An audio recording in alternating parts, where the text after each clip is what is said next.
Good afternoon. Welcome to Town Meeting Preview.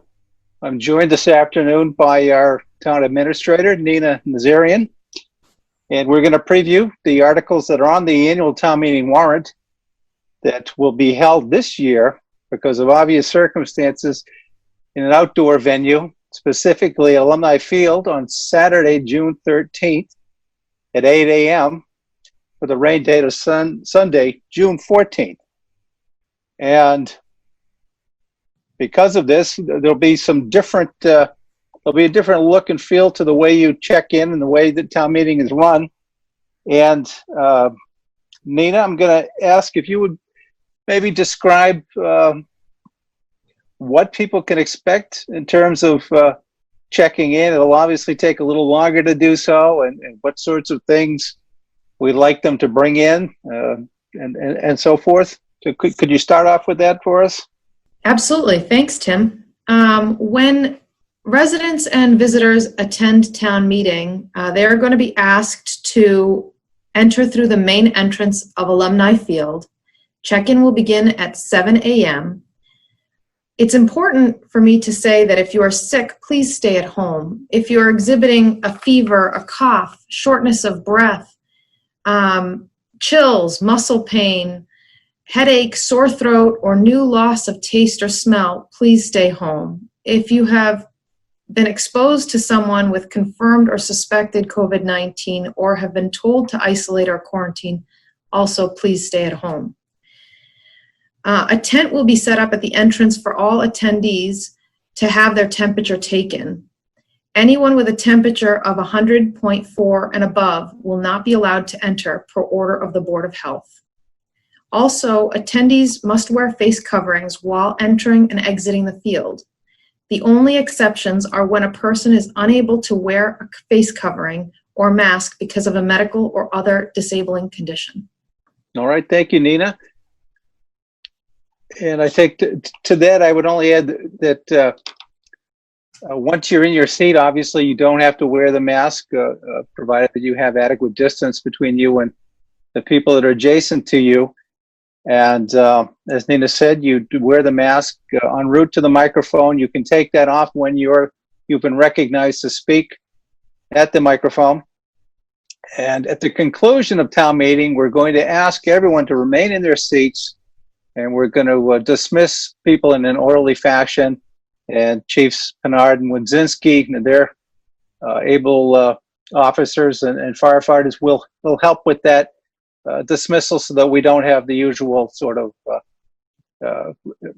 crowd of people heading for the exits all at once. That it's done in a responsible way that will keep everyone safe.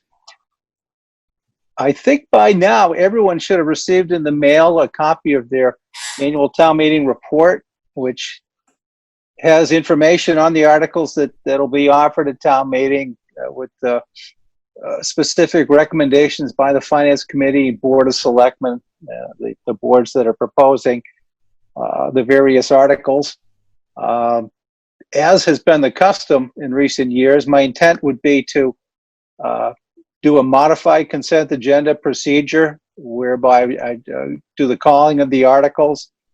And we think that there are a number of articles on the warrant that I think are not controversial, that are routine matters, reauthorizations, or things that have been on the warrant, since time immemorial, that can be bundled together and voted, in unison.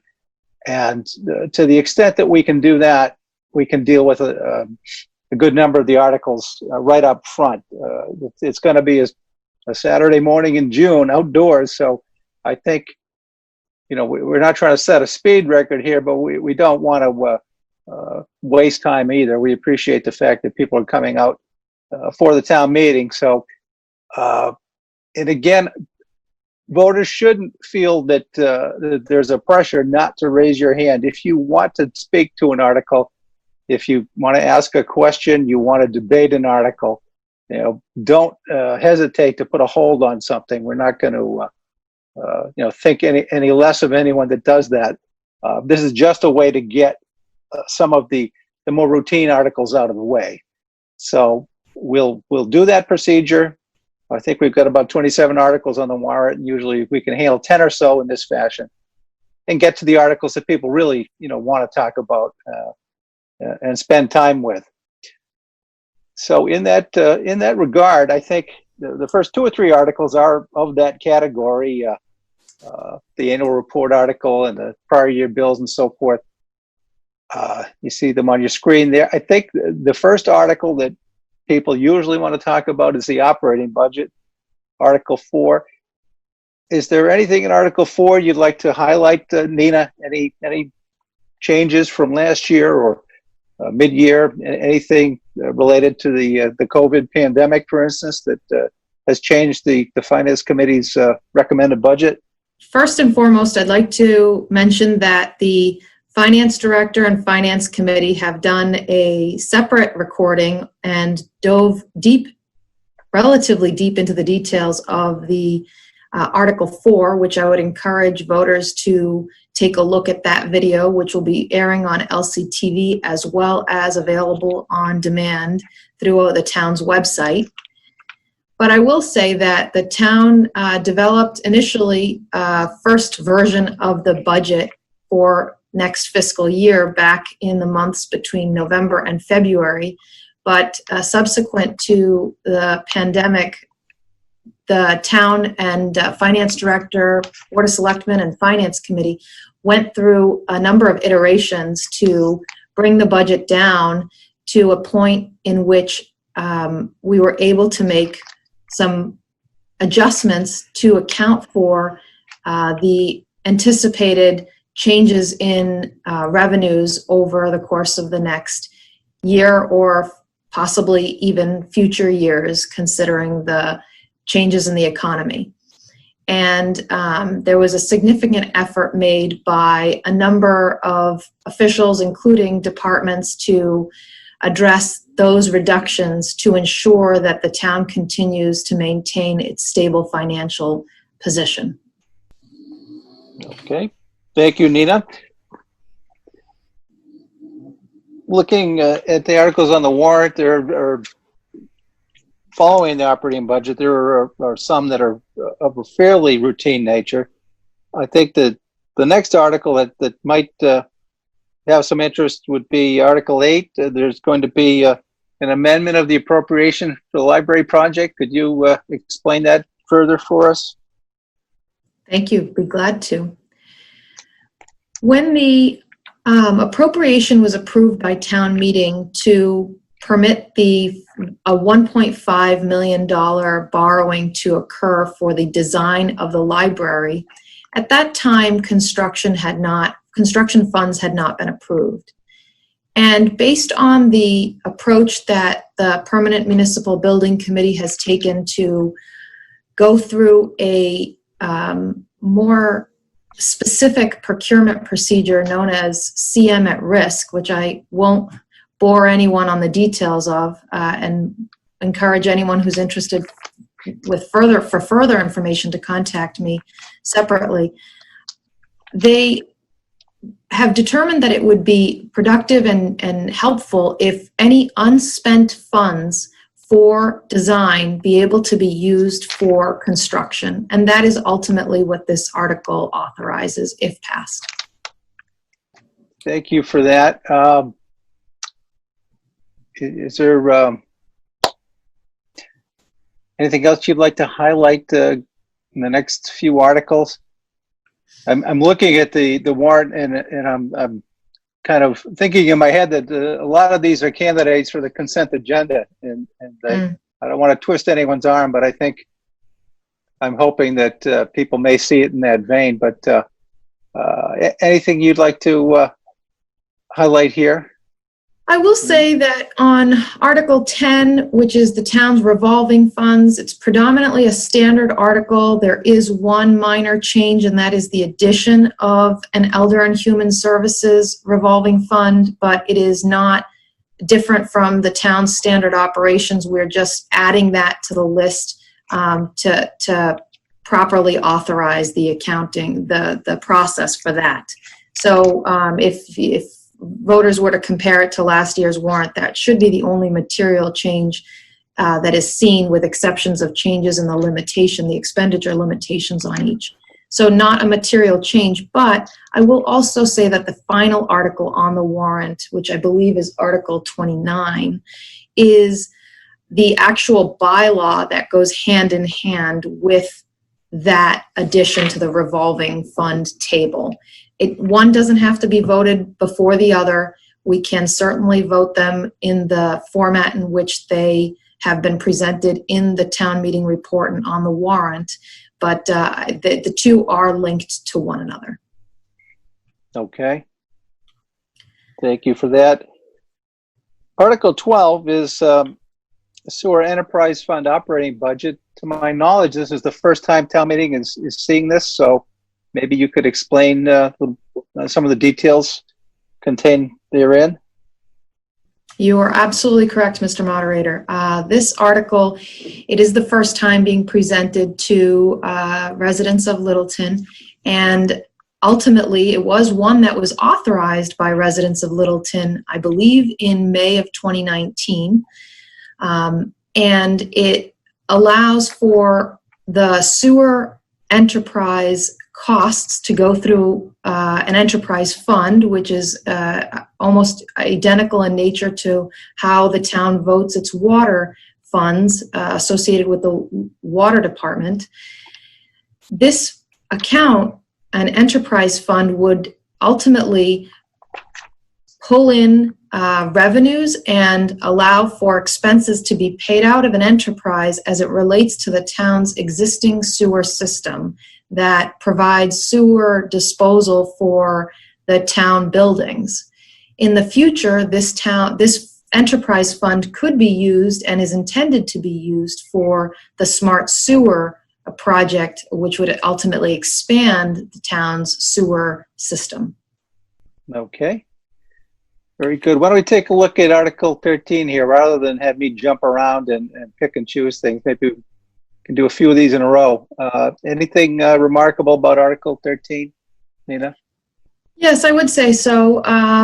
Article 13 is an article to transfer up to just over, potentially over $400,000 to the Park, Recreation, and Community Education Enterprise Fund.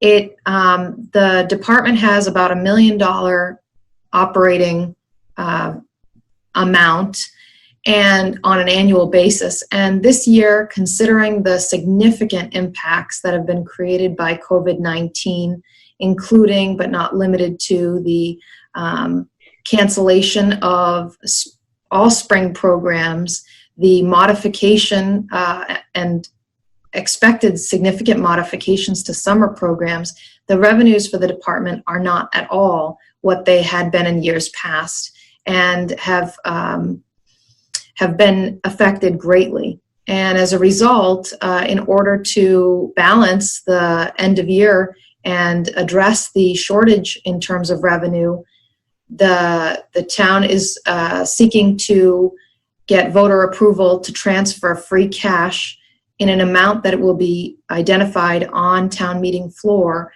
to the fund so that it can be closed out for the year. And the department has done a tremendous job preparing for next year, but there are still a lot of unknowns, which is a part of the discussion we'll have on Article 14. Okay. In Article 14, as you mentioned, this is the actual operating budget for the enterprise fund. Any significant changes from prior years, or is this pretty much the operating budget that they planned 6 months ago and now it's coming forward? Or has it changed in the past couple of months? Thank you, Mr. Moderator, for mentioning that. You're absolutely correct. This proposed budget is the same budget that was proposed approximately 6 months ago for the department. The department is actually working, obviously, hand in hand with our finance office and our finance director, and worked cooperatively with our Board of Selectmen, our Finance Committee, and of course the Park and Recreation Commission to develop a operating budget that is used to be managed with the Park and Rec Director with oversight by the town accountant over the course of the next fiscal year, which may be a pared down model of the budget that's actually presented here to ensure that there are checks and balances and that the revenues are able to sustain the expenditures. Again, all of these things are being done to ensure that the department has the maximum flexibility to be able to run as many programs as possible within the town's fiscal constraints, and allows the department to maximize its opportunities and offerings to residents of Littleton. Okay, great, Nina. We're kind of in the midst of the financial articles here. I think next up is the annual PEG access transfer. Yes, that is correct. This is a relatively standard and straightforward article. We have approximately 309,000, just over 309,000 being transferred from receipts reserved for PEG access. I think that's really about it, Mr. Moderator. Right. I think most people are used to seeing this at town meetings, so there's nothing nothing remarkable about it. So it might be a candidate for early passage, but we'll see. I think coming up, Article 16 is a number of capital items. It is. Thank you. Yeah. On this one as well, I would refer voters and interested parties to view the video that was developed in conjunction with LCTV by the Finance Director and Finance Committee that takes a closer look at the items being presented for capital. Ultimately, there's about $1 million being proposed for capital, for necessary capital improvements. One of the major items in this $1 million is $500,000 to be used to make repairs to the police department. That is a critical need for the town. Okay, and as the article identifies, that the majority of the funding is coming from free cash and about $200,000 from the taxpayers. So again, the emphasis is on mitigating the impact to the taxpayer and the tax rate going forward, which is always welcome. I think our next article is Article 17, the Community Preservation Recommended Budget. Anything you'd like to highlight in here, Nina? I think the only item that is outside of what, I don't say outside, but is slightly different from what, or is new, is relatively new, is the housing reserves. 67,000, just under 68,000 is being proposed to be transferred to the Littleton Affordable Housing Trust, which is added to funds that were previously transferred from the CPC to the Littleton Affordable Housing Trust, and continues to allow the town to provide a remarkable service to those who are in need. The Affordable Housing Trust has done a phenomenal job, and I can't take credit for it, even though I do sit on that board. It's really the leadership of that board that's doing a great job in pushing forward opportunities for those who are in need of rental assistance. So this would continue to provide services to anyone in need who meets certain criteria, and individuals are encouraged, obviously, to contact our Elder and Human Services Department should they find themselves in need of rental assistance. Turning to Article 18, we've got a transfer from the Oak Hill Cell Tower Fund to the Conservation Commission for certain projects. Anything of note here, Nina? It's a pretty standard article, and I think it's been presented in a very similar fashion to voters in the past.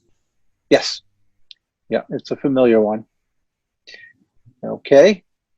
Then moving on to Article 19, which is certain amendments to the personnel bylaw, including the kind of the wage and salaries charts. It always looks more intimidating than it is, but is there a a cost of living increase factored into the wage and salary chart, Nina? There is, Mr. Moderator. It's the same as is being provided through collective bargaining agreements for fiscal 2021, which is 2%. Okay.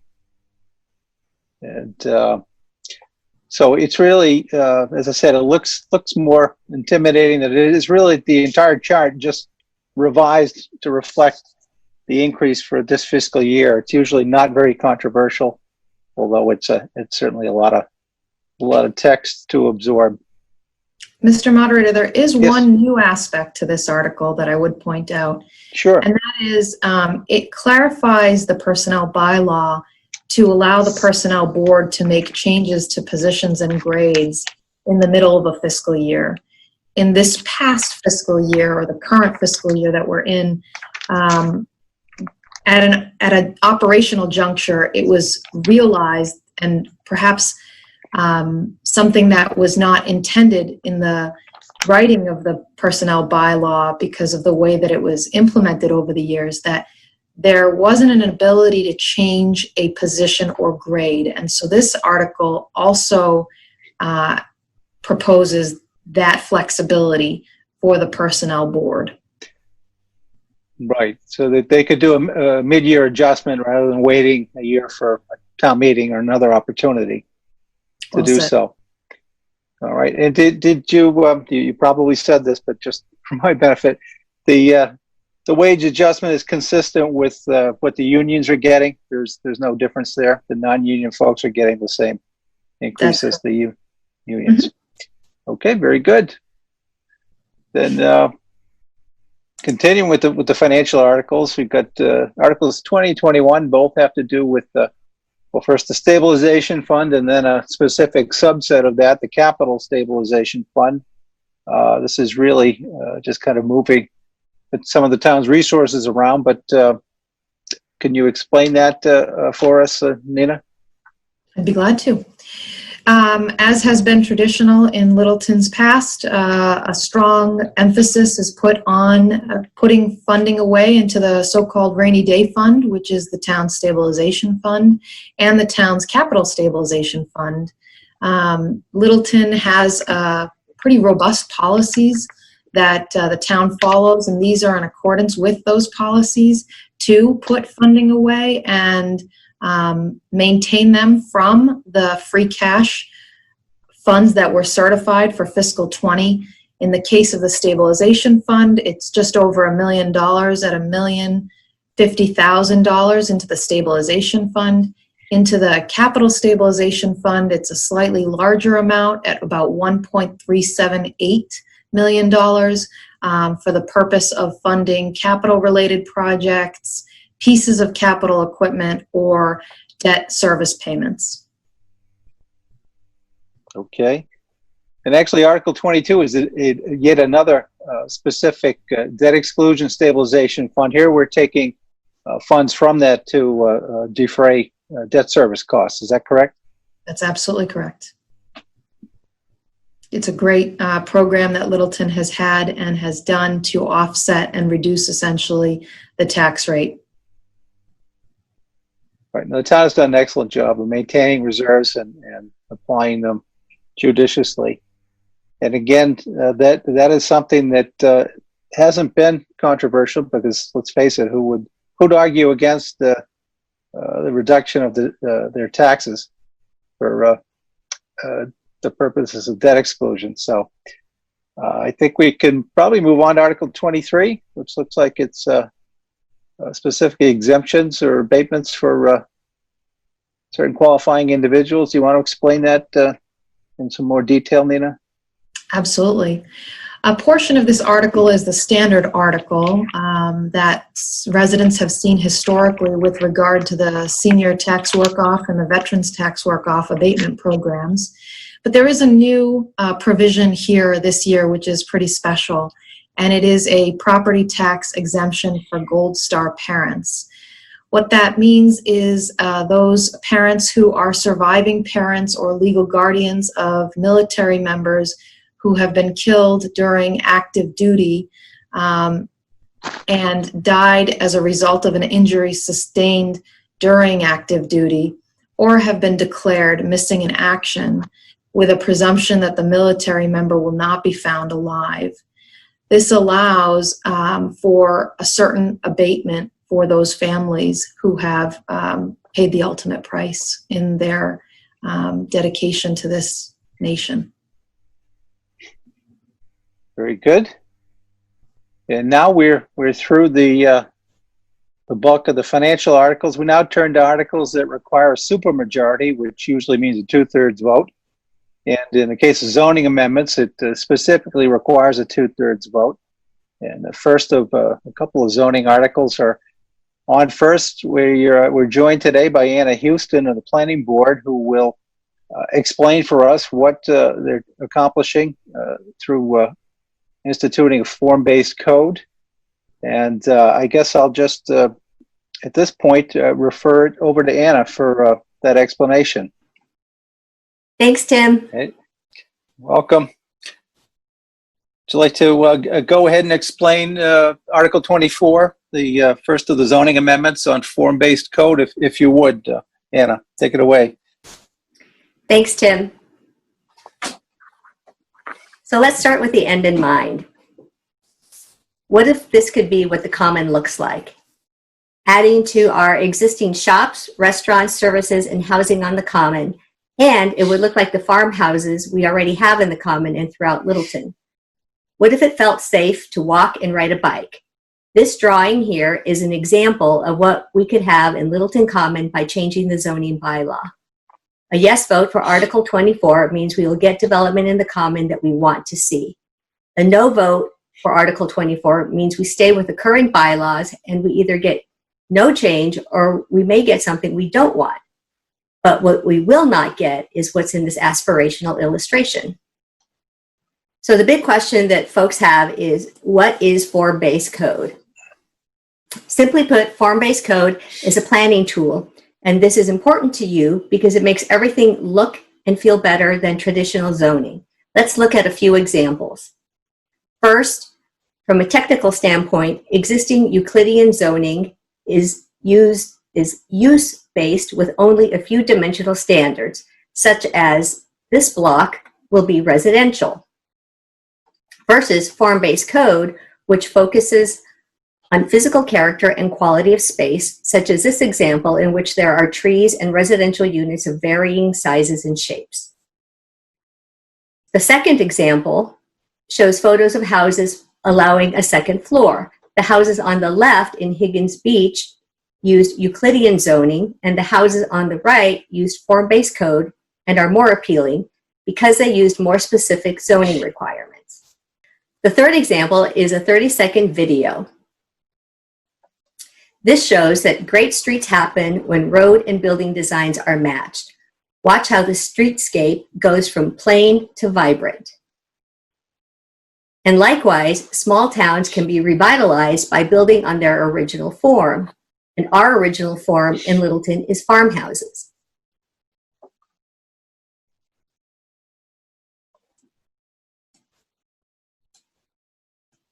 So how did we get here?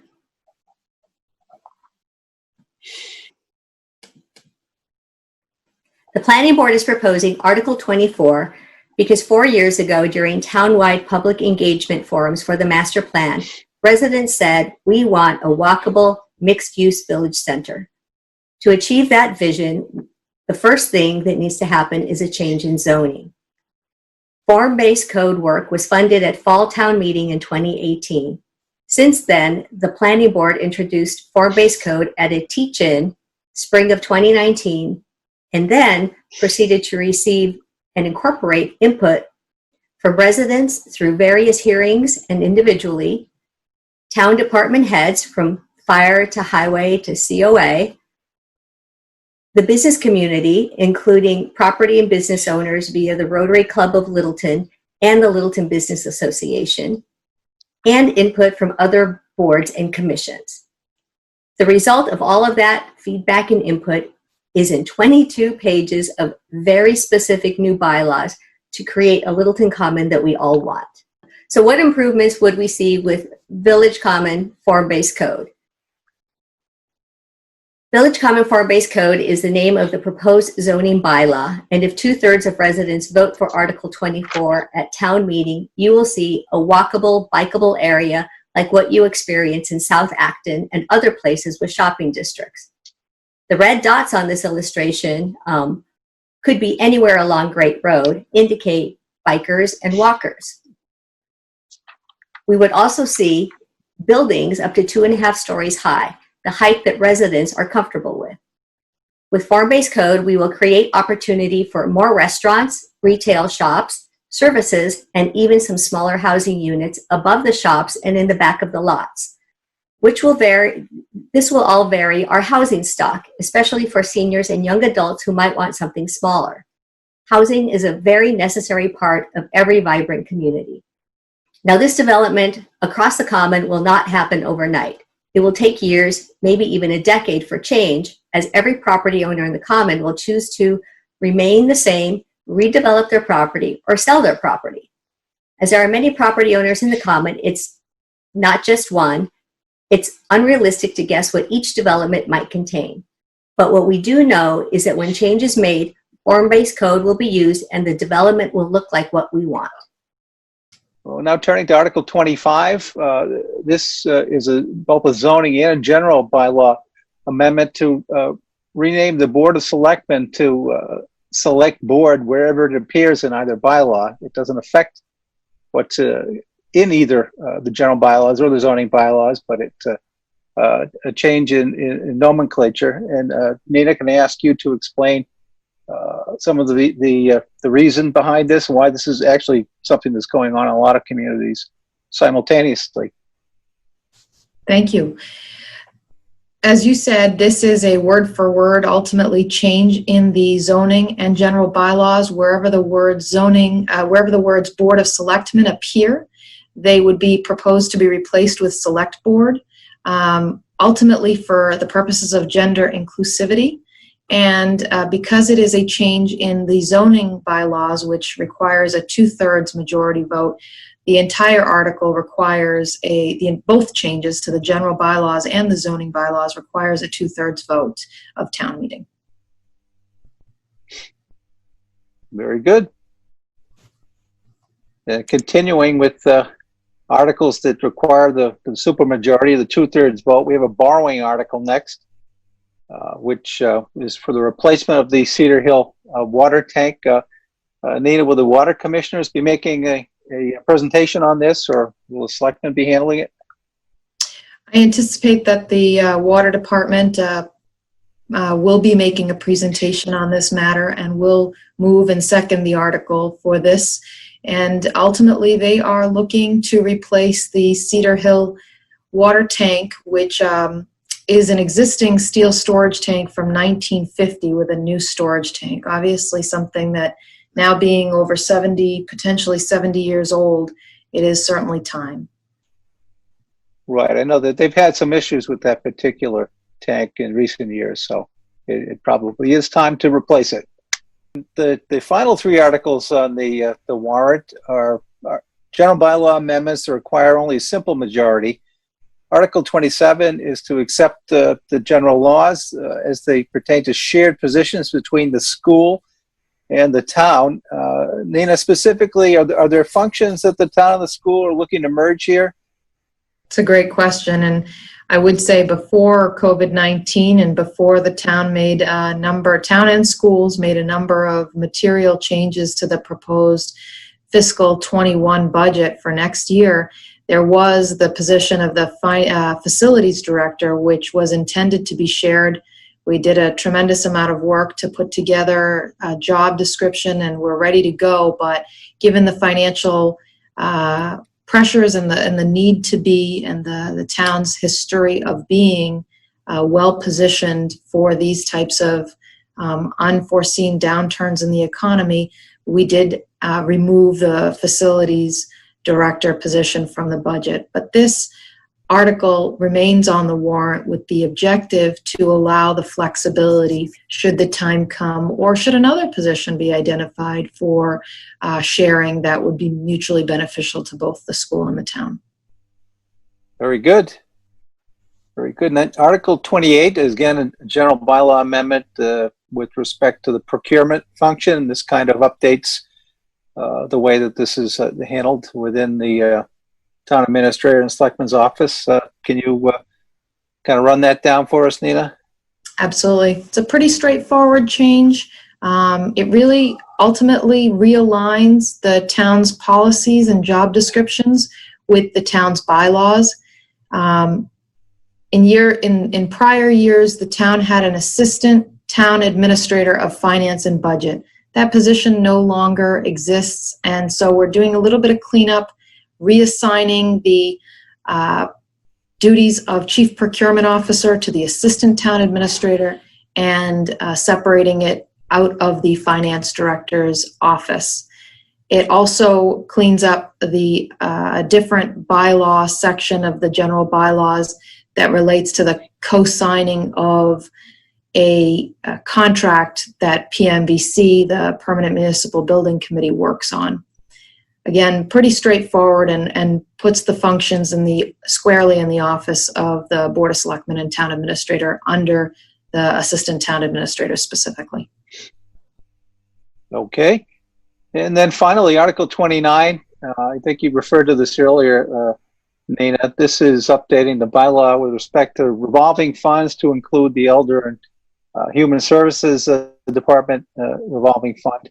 And I think you also said that it doesn't matter if this passes before the revolving fund article or vice versa. Is that correct? That's absolutely right. Pretty straightforward. It just amends the town's bylaws to add this into the place. You know, we have our other revolving account authorizations, and it's pretty consistent with how we've been operating, and just kind of memorializes the town's practices and aligns with the required laws. Very good. Very good. And that's the warrant. And we don't know if Article 29 will be the last one voted on. Hopefully it's voted earlier than the end of the meeting.